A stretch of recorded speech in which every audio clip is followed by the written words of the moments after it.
우리가 계속 3주 동안 하나님의 말씀에 대해서 살펴보고 있습니다. 오늘은 우리가 설교를 통해 가지고 우리가 귀로 듣는 말씀이 아니라 이제는 입으로 먹는 말씀에 대해서 살펴보고자 합니다. 첫 번째 시간에는 하나님의 말씀이 우리와 어떠한 관계를 맺어야 되는가, 이걸 집중해서 말씀을 드렸고, 지난 주일에는 우리가 귀로 들리는 말씀이 중요하다, 이것을 말씀을 드렸고, 오늘은 입으로 먹는 말씀에 대해서 저와 여러분이 한번 살펴보기를 원합니다. 자, 오늘 본문 말씀인 예레미야 15장 16절 보면, 내가 주의 말씀을 얻어 먹었사오니 주의 말씀은 내게 기쁨과 마음의 즐거움이오나, 이렇게 되어 있습니다. 말씀을 얻어 먹었다는 표현이 나옵니다. 또 다른 구절이 있습니다. 화면을 보시겠습니다. 에스겔 3장 1절입니다. 같이 읽습니다. 인자야, 너는 발견한 것을 먹으라. 너는 이 두루마리를 먹고 가서 이스라엘 족속에게 말하라 하시기로. 에스겔 선지자에게도 하나님께서 두루마리를 먹으라, 그렇게 말씀하셨습니다. 구약에만 이러한 표현이 있는 것이 아니라 신약에도 있습니다. 계시록 10장 9절 같이 읽겠습니다. 내가 천사에게 나아가 작은 두루마리를 달라 한즉 천사가 이르되 갖다 먹어 버리라. 요한이 이 두루마리를 달라고 하니까 아예 그냥 그 말씀을 먹어버리라는 것입니다. 어떠한 이미지입니까? 그냥 말씀을 이렇게 책처럼 가지고 있을 것이 아니라 내 몸 안에 기억할 수 있도록 몸 안에 저장하라, 그러한 메시지인 것입니다. 지금까지 살펴본 이 세 구절의 공통점은 두루마리는 즉 하나님의 말씀인데, 하나님의 말씀을 먹는다는 이미지를 사용하고 있다는 것입니다. 왜 이렇게 성경은 하나님의 말씀에 대해서 먹으라고 표현하고 있을까요? 그 이유는 바로 하나님의 말씀은 우리에게 필요한 양식이기 때문에 그렇습니다. 예수님 뭐라고 말씀하셨습니까? 사람이 떡으로만 살 것이 아니요 하나님의 말씀으로 살 것이라고 말씀해 주셨습니다. 우리는 아침 먹었던 이러한 음식만 먹는 것이 아니라 하나님의 말씀을 먹어야 되는 그러한 영적인 존재이기 때문에 우리는 하나님의 말씀을 먹어야 하는 것입니다. 또 하나님의 말씀을 먹으라는 그러한 이미지 가운데는 어떠한 그 뉘앙스가 있냐면, 하나님과 말씀이 내가 하나가 되는 거예요. 하나님의 말씀이 그냥 울려 퍼지는 걸로 끝나는 것이 아니라, 한 번 듣는 걸로 끝나는 것이 아니라 먹는 것처럼 내 안에 들어오는 거예요. 그냥 지나가는 의미 없는 그러한 소리가 아니라 하나님의 말씀이 내 안에 들어와서 나와 하나 되는 거예요. 나를 지배하는 거예요. 나를 감동시키는 거예요. 나를 하나님의 뜻 가운데 순종하게 만드는 거예요. 바로 이러한 부분들을 위해서 성경은 말씀을 먹으라, 이러한 표현을 사용하고 있다는 것입니다. 여러분, 음식을 먹는 것 상당히 중요합니다. 여러분 아마 아침에 일어나셔서 예배 드리기 위해서 이렇게 잘 준비하시고 아침 식사도 하고 오셨을 것입니다. 그런데 아침 드시고 오셨는데 혹시 잘못 드셔가지고 설사가 나거나 아니면은 체해가지고 그렇게 속이 더부룩하게 되면 어떻게 되겠습니까? 아침 먹은 것이 그냥 우리 안에서 기쁨이 되는 것이 아니라 오히려 고통이 되는 역효과가 일어나게 되어 있습니다. 이렇게 음식을 먹는 것도 중요하지만 그 먹은 음식을 소화하는 것이 중요한 것처럼, 우리가 하나님의 말씀을 내 것으로 받아들이면서 어떻게 하는 것이 중요하느냐, 영적으로 소화시키는 것, 나와 말씀이 하나가 될 수 있도록 받아들이는 이것이 상당히 중요하다는 것입니다. 이렇게 하나님의 말씀을 먹고서 내 것으로 만드는 과정, 이것을 성경은 어떤 용어를 사용하고 있느냐, 묵상이란 단어를 사용하고 있습니다. 자, 또 다른 본문인 시편 71편 24절 다시 한번 화면을 보시고 같이 한번 읽겠습니다. 읽습니다.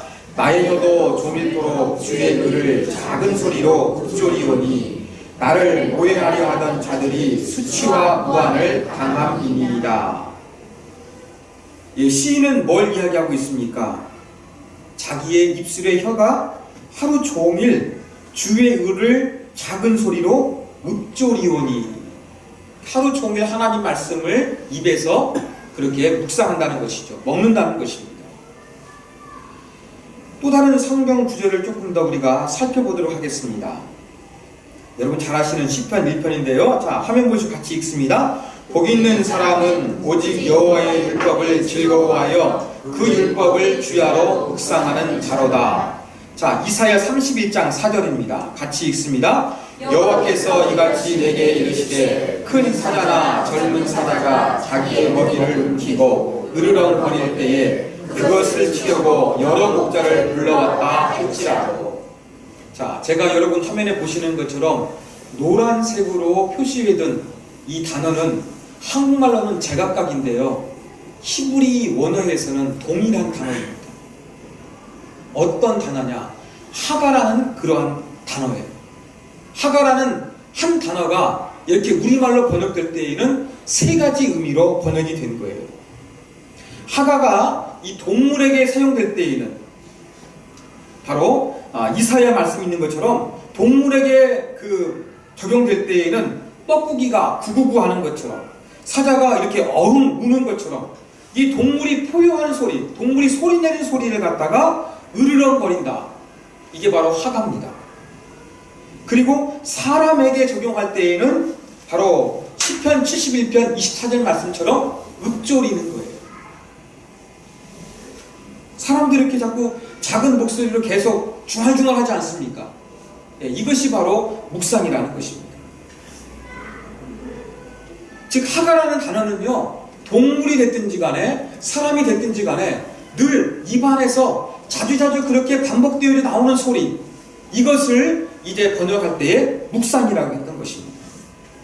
그러므로 하나님의 말씀을 묵상한다는 것은요, 한 번 읽고 끝나는 것이 아니라 그 말씀을 내 입에서 계속 반복해서 중얼거리면서 그것을 나와 하나가 될 수 있도록 영적으로 소화시키는 과정을 겪는 것이 묵상이라고 할 수가 있습니다. 자, 이렇게 묵상하는 과정은 우리가 조금 반추동물을 생각하면 보다 쉽게 이해할 수가 있습니다. 여러분, 반추동물이 무엇인지 아실 거예요. 어떤 동물이냐면요, 되새김질을 하는 동물을 이야기합니다. 화면을 보시면 소, 낙타, 사슴, 이러한 부분들이 반추동물입니다. 생각보다 여러분, 음식을 먹었지만 다시 이것을 되새김질하는 동물이 의외로 많아요. 몇 종류나 되신지 아십니까? 161종이나 됩니다.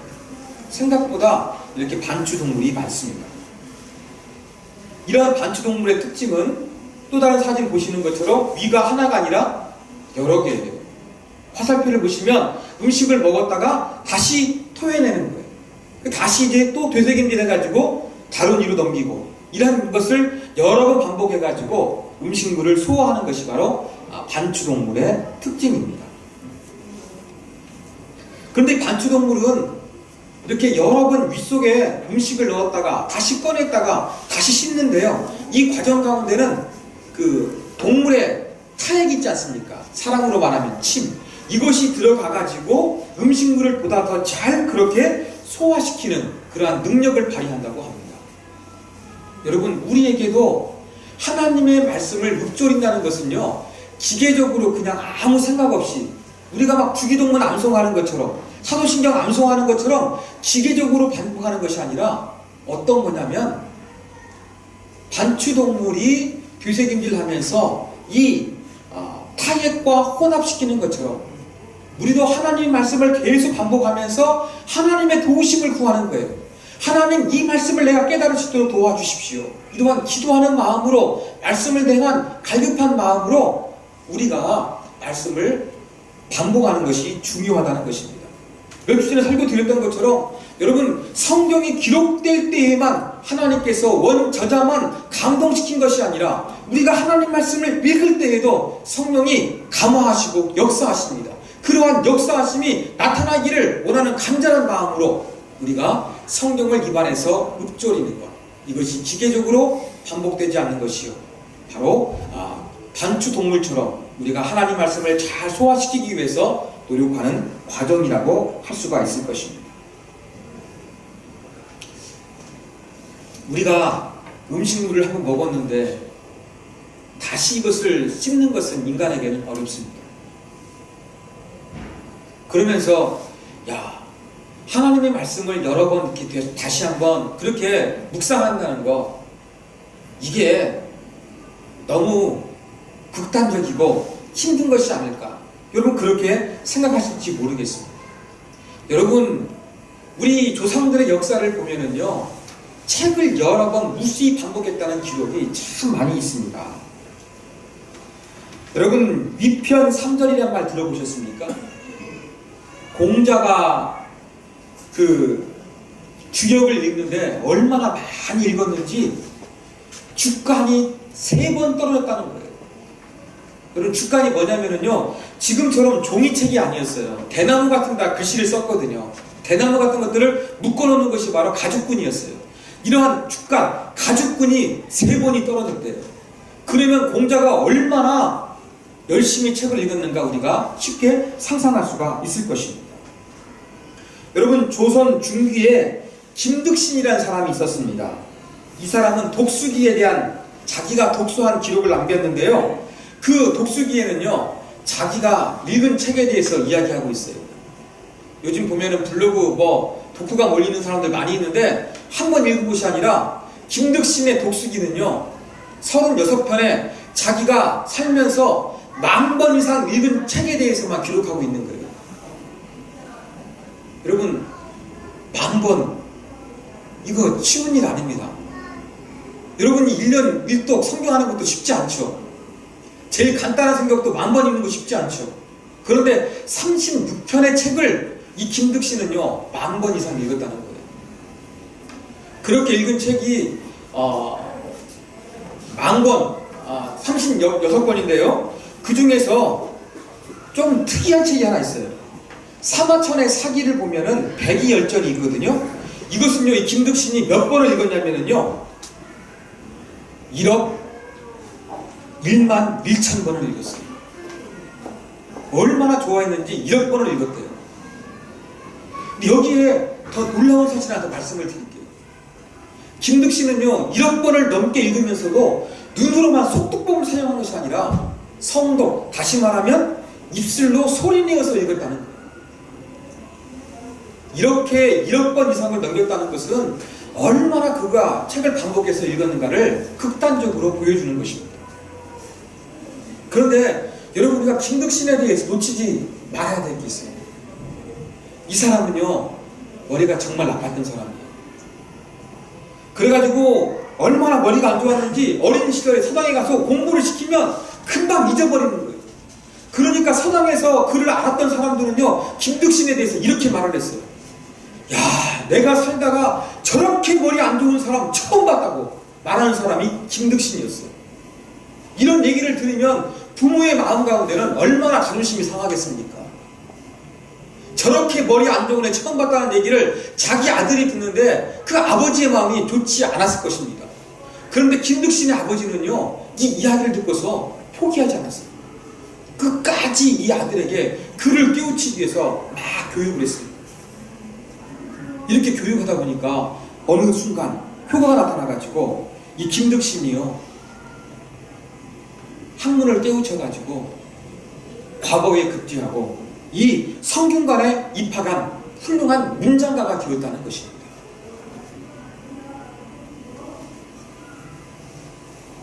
여러분, 이렇게 김득신이라는 사람이 책을 여러 번 반복해서 읽었어요. 그가 읽었던 책, 우리 시대에는 별로 중요하지 않아요. 그 당시에 의미가 있는지 모르지만 그는 그렇게 10,000번, 20,000번, 어떤 책은 그렇게 1억 번 이상 책을 읽었다는 거예요. 공자는 이 가죽끈이 3번 끊어질 정도로 열심히 책을 읽었다는 것입니다. 그렇다고 한다 그러면 하나님의 말씀으로 살아야 되는 저와 여러분은 과연 하나님 말씀을 얼마나 읽어야 되겠습니까? 우리는 정말로 손때가 정말로 묻을 정도로 하나님 말씀을 읽어야 되지 않겠습니까? 또 우리가 하나님 말씀을 이렇게 읽어야 되는 이유가 무엇이겠습니까? 저와 여러분 김득신보다는 머리가 좋잖아요. 제가 알기로는 여러분의 과거 가운데 여러분이 태어났을 때 여러분 부모님께서 이렇게 머리가 안 좋은 애는 처음이라고 말씀하신 분은 한 분도 없는 것 같아요. 여러분 전부 다 김득신보다 머리가 좋으세요. 그런 그 좋은 머리로서 저와 여러분이 하나님 말씀을 가까이 매일매일 묵상하고 그것을 내 것으로 만들 수 있는 그러한 하나님의 자녀가 되기를 원합니다.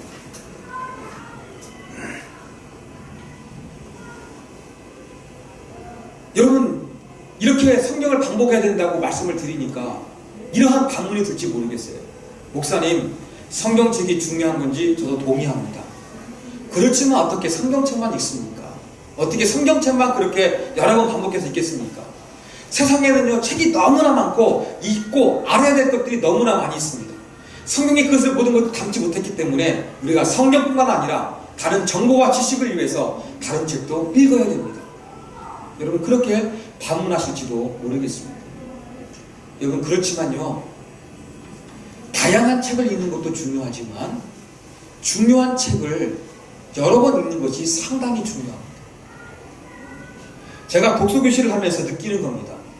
여러분 제가 독서교실을 하고 있지만 저는 어린 시절에 원래 책을 많이 읽는 사람은 아니었어요. 저는 정보적인 책을 좋아하고 문학 작품을 별로 안 좋아했어요. 근데 제가 독서교실을 하면서요 마음에 드는 책이 있어요. 뭔지 아십니까? 세계 단편 명작이에요. 제가 고학년들, 중학생들 이것을 가지고 수업을 하는데요 재밌습니다. 처음에는요 이 명작이라고 해서 단편을 읽었는데요 어떤 경우에는 제가 교환을 만들지 못하겠어요. 무슨 말 하는지 몰라가지고 인터넷 뒤져가지고 열심히 찾아봤어요. 그래서 조금 깨우치기 시작을 했습니다. 이런 것들을 반복하면서 제가 이제 조금 숙달이 되다 보니까 책을 읽으면 어떤 걸 발견해야 될지 조금 그게 생기더라고요. 그러면서 이 단편 명작은요 간단한 구조로 되어 있지만 깊은 여운이 남아있어요. 그냥 재미있게 끝나는 것이 아니라 뭔가 생각하게 만드는 거예요.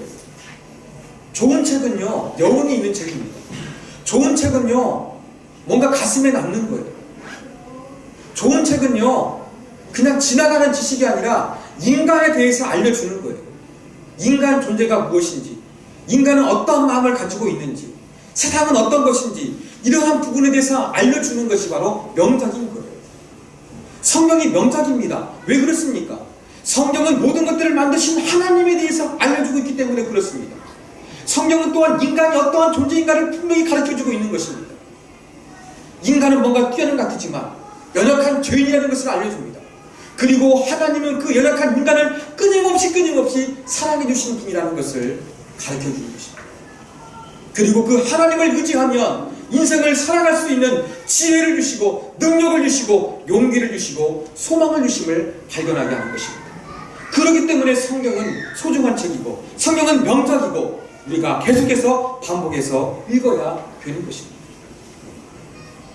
여러분 요즘 어린이들 보십시오. 어린이들 보면은요 저와 여러분들이 살았던 어린 시절보다 우리 어린 아이들은요 훨씬 더 많은 정보를 가지고 있습니다.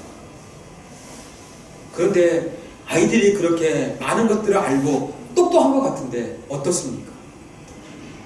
아이들에 대해서 부모의 손, 특히 엄마의 손길은 더 많이 필요합니다. 정보와 지식은 아이들이 많이 가지고 있는 것처럼 보이지만 인생을 살아가는 지혜가 없는 거예요. 인간 존재를 이해하고 인생이 무엇인지 여기에 대한 지혜는 습득하지 못해서 늘 엄마 아빠가 더 챙겨주고 도와주고 대신 해줘야 되는 것이 많은 것이 우리의 어린 아이들입니다. 이것을 볼 때에 많은 책을 읽는 정보가 중요한 것이 아니라 지혜는 다른 데서 온다는 것을 알 수가 있는 것입니다. 그렇습니다. 우리 인생을 살아가는 참된 지혜가 어디에 있습니까? 하나님의 말씀 안에 있습니다. 그러므로 다양한 책을 읽는 것도 중요하지만 저와 여러분은 다른 책보다 하나님의 말씀에 대해서 보다 깊이 있게 붙잡고 반복해서 이것을 늘 내 것으로 만들기 위해서 입안에서 읊조리고 영적으로 소화하기 위해서 노력하는 그런 과정들을 가져야 될 것입니다. 여러분 반추동물은 제가 말씀드린 대로 먹은 음식을 여러분 되새김한다고 말씀을 드렸습니다. 반추 동물은요, 하루에 6시간에서 9시간 정도 먹은 음식을 소화시키기 위해서 시간을 소비하고 있습니다. 이 반추 동물에게 음식을 되새김질하는 것은 생존의 문제입니다. 하루에 3분의 1이나 4분의 1의 시간을 들여가지고 이 반추 동물이 열심히 음식을 되새김질하는 것처럼 저와 여러분이 하나님의 말씀으로 살기 위해서는 시간 나는 대로, 틈 나는 대로 하나님의 말씀을 우리의 입가에서 읊조리면서 내 영혼의 양식으로 삼기 위해서, 말씀과 내가 하나가 되기 위해서 그 노력하는 그러한 삶을 살아야 될 것입니다. 자, 이제 제가 여러분에게 조금 성경을 묵상하는 것에 대해서 실질적인 부분을 좀 말씀을 드리겠습니다. 여러분, 성경을 묵상하는 거 상당히 좀 어렵게 느끼시는 것 같아요. 어렵게 느끼시지 않고 쉽게 하셨으면 좋겠습니다. 자, 성경을 묵상하기 위해서 제가 여러분에게 권해드리고 싶은 방법은, 여러분 거룩한 상상력을 사용하십시오. 상상력을 사용하셔서 성경의 세계로 한번 들어가 보십시오. 여러분, 우리가 성경을 읽을 때에는 논리적, 합리적인, 이성적인 것은 좌뇌로 성경을 읽는 거예요. 그렇지만 그림을 그리는 거, 이미지를 연상하는 거, 이것은 우뇌를 사용하는 것입니다. 성경을 읽을 때에도 여러분 좌뇌와 우뇌를 같이 사용하셨으면 좋겠습니다. 여러분, 영화 감독은요, 어떤 의도를 가지고서 장면들을 만들어 갑니다. 여러분, 그런 것처럼 여러분도 한번 영화 감독이 되어서 한번 성경에 있는 스토리나 이야기 전개가 있는 부분들을 한번 여러분 나름대로 한번 상상해 보시면서 읽어 보십시오. 그럴 때 성경을 보다 여러분의 것으로 만들 수가 있을 것입니다. 때로는 여러분 주인공이 되어 보십시오. 때로는 여러분이 예수님이 되어 보시고요. 때로는 가룟 유다가 되어 보시고요. 때로는 베드로가 되어 보십시오. 그 입장에서 한번 여러분이 한번 말씀을 관찰해 보십시오. 이러한 거룩한 상상력을 통해서 하나님의 말씀을 보다 풍성하게 여러분들이 묵상할 수가 있을 것입니다. 자, 또 한 가지 우리가 성경 묵상할 수 있는 좋은 방법은 질문을 던지는 것입니다. 여러분, 유대인들의 부모는 학교에서 돌아오면 오늘 뭘 배웠어 아들? 이렇게 물어보지 않습니다. 오늘 선생님께 무슨 질문했니? 이렇게 물어본다고 합니다. 질문이 상당히 중요합니다. 여러분, 효과적인 질문은 교육에서 정말로 중요한 것입니다. 마찬가지입니다. 하나님의 말씀을 우리가 잘 이해하기 위해서 여러분 퀘스천 마크를 던지십시오. 저도 큐티하다가 묵상하다 보면은 물음표를 수없이 그립니다. 답이 없어도 괜찮아요. 계속 질문해 보십시오. 뭔가를 발견하기 위해서 여러분 자꾸 질문해 보십시오. 하나님 왜 이렇게 하셨습니까? 이렇게 하신 의도는 무엇입니까? 이렇게 질문 던지면서 여러분 자꾸 묵상해 보시면 좋겠습니다.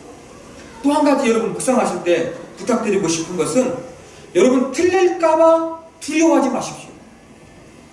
틀려도 괜찮습니다. 여러분, 성경 해석은 정확하게 해야 되는 거예요. 그렇지만 묵상은 하나님의 말씀을 내 것으로 만드는 거예요. 이것은 정확한 해석도 중요합니다만 해석보다 더 중요한 것은 뭡니까? 말씀과 내가 하나 되는 거예요. 적용하는 것이 중요하거든요. 그러니까 나한테 적용하는데 여러분 너무 틀릴까봐 걱정하지 마십시오. 적용은 전부 다 다릅니다. 우리의 한 주간의 삶이 다른 것처럼 하나님이 나에게 주시는 메시지가 전부 달라요. 그러니까 묵상하면서 여러분 내가 틀리면 어떨까지? 여러분 걱정하지 마십시오. 이런 거 다 그냥 내려놓고 말씀의 세계로 한번 들어가 보셨으면 좋겠습니다. 여러분, 이것이 더 어렵다 그러면요, 정말로 제가 쉬운 방법을 가르쳐드릴게요. 제가 묵상하고 있는 방법이기도 합니다. 저도 한동안 큐티 책을 열심히 읽어서 이 큐티 방법에 대해서 많이 고민을 했는데, 제가 볼 때 가장 좋은 방법은 CCC 묵상법입니다. 자, 첫 번째 C가 무엇입니까? 챌린지예요. 도전하는 것이죠. 예. 하나님의 말씀이 나에게 무엇을 도전하는가? 어떠한 감동과 자극과 도전을 주는가? 이것을 찾으시면 되겠습니다. 성경을 반복해가지고 계속 읽다 보는데 자꾸 내 마음에 다가오는, 때로는 영적인 부담감을 주는 그런 말씀이 있거든요. 이게 바로 하나님이 나에게 도전을 주시는 말씀입니다. 그 말씀을 붙잡으면 됩니다. 자, 그 말씀이 생겼어요. 그러면 그 다음에 어떻게 하면 되겠습니까? 그 말씀을 가지고 컨텍스트, 내 삶의 상황을 살펴보는 거예요. 내 삶, 내 현실, 하나님 말씀 앞에 내가 어떻게 살고 있는가. 이것을 한번 여러분들이 여러분의 삶을 돌아보는 것이죠. 자, 그러면서 마지막 세 번째가 체인지예요. 하나님 말씀이 나한테 도전과 자극을 줬는데 이 말씀으로 내 삶을 비춰보니까 내가 뭔가 오해하고 있었구나. 내가 잘못 생각하고 있었구나. 잘못 행동하고 있었구나. 이런 것들을 발견하게 됐지 않습니까? 하나님은 이것을 원하는 것이 아니었구나. 이렇게 알게 됐을 때 어떻게 하는 것입니까? 그래, 내가 이제 말씀으로 돌아가야겠다. 이제 내 삶을 바꿔야겠다. 내 마음가짐이나 태도를 체인지하는 것. 이렇게 하시면 되겠습니다. 여러분, 어렵게 생각하지 마시고요. 여러분 있고 가슴에 다가오는 말씀이 있으면 그것을 가지고 여러분에게 개인적으로 적용해 보시는 것입니다. 그리고 그 말씀 앞에 내가 어떻게 바뀌어야 할 것인가 생각하시면 됩니다. 또 한 가지 여기서 여러분 어떤 때 묵상하다 보면요 아무런 감동이 없을 때도 있어요. 그때도 여러분 그냥 받아들이십시오. 우리가 요리를 하는데 항상 어떻게 맛있는 베스트 요리 만들겠습니까? 때로는 실패할 수 있지 않습니까? 때로는 우리가 하나님 말씀에 대해서 잘 듣지 못할 때도 있어요. 그럴 때는 그냥 넘어가십시오. 저도 그렇습니다. 저도 그러니까 그럼 부담 갖지 마시고 여러분 정말로 그래도 이제는 제가 말씀드렸으니까 말씀을 한 번만 읽고 끝내는 것이 아니라 반복해서 읽으시고 그 안에서 내 눈에 다가오는 도전과 자극과 감동이 되는 말씀 붙잡으시고요. 그 말씀이 생겼으면 그 말씀을 붙잡고 여러분의 삶에 한번 살펴보시고 그 말씀대로 순종하기 위해서 노력하시면 됩니다. 이게 가장 쉬운 묵상법입니다. 이 묵상법을 통해서 저와 여러분이 하나님의 말씀을 묵상해서 더욱더 하나님과 가까워지는 그러한 삶을 저와 여러분이 살기를 원합니다. 여러분, 저는 3주 동안 여러분들에게 성경에 대해서 말씀을 드렸습니다. 하나님 말씀 소중히 저와 여러분이 함께 있기를 원합니다. 한 달에 한 번 정도는 우리가 점심 먹고 합독을 하겠습니다. 나머지는 여러분들이 이렇게 여러분들이 성경 이기표를 가지거나 아니면 교회 사용하시는 이 묵상집을 통해서 여러분들이 묵상하시면서 하나님의 말씀 가운데 지배를 받으셨으면 좋겠습니다. 여러분 촌절 할인에 보면은 부끄럽지만 제가 말씀을 읽다가 깨달은 것을 저기 기록해놨습니다. 지난주에 느꼈던 저의 느낌입니다. 어떤 분도 그 느낌이 있는지 모르겠습니다만 말씀을 읽다 보면은 하나님께서 이러한 깨달음을 주십니다. 그 깨달음이 얼마나 큰 위로가 되는지 여러분도 느끼셨으면 좋겠어요. 그 말씀의 세대로 저와 여러분이 들어가기를 원합니다. 그러기 위해서 우리는 하나님 말씀을 입으로 먹어야 됩니다. 먹고서 잘 소화시켜야 됩니다. 하나님 말씀을 귀로 들으시고 입으로 먹어서 여러분의 영혼의 양식으로 삼는 세움의 가족이 되기를 주님의 이름으로 부탁드립니다.